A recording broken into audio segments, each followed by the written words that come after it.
for the average person, body weight training, what role do you think that plays as opposed to training with some sort of apparatus, whether that be, barbell or whatever, but just body weight training versus sort of conventional or training with an apparatus?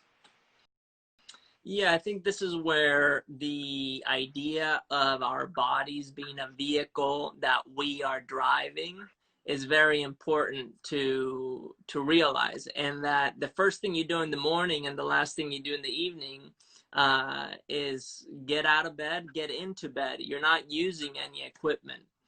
Object manipulation, such as brushing your teeth or carrying your groceries or picking up a barbell or doing some pull-ups or trying to get over a wall, that happens later.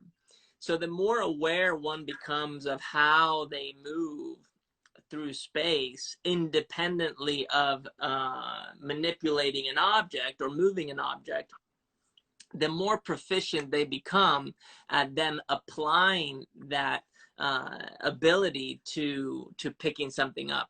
And then when you put that in context of a function, for example, now we're starting to talk about adaptation, and that's where one gets creative and can now elicit specific adaptations depending on the desired outcome, or moreover, the needed outcome.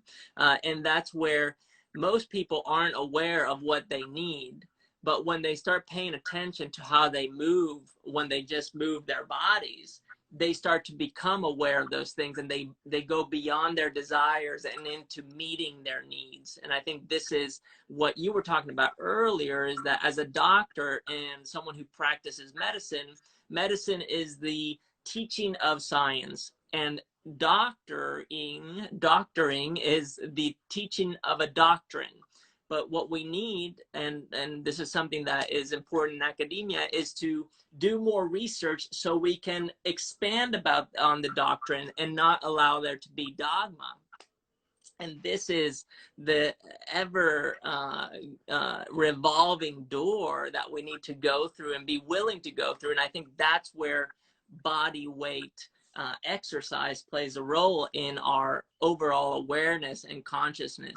And I think that's the beauty of it. And then you can apply it to whatever you want. It's once again, it's the basics, but it seems so easy to the able body that we don't pay attention to it until we either get hurt or we start to grow older and we feel aches and pains in places that we hadn't felt before, and we start to feel limited, or in other words, lack the freedom that we think we're worthy of.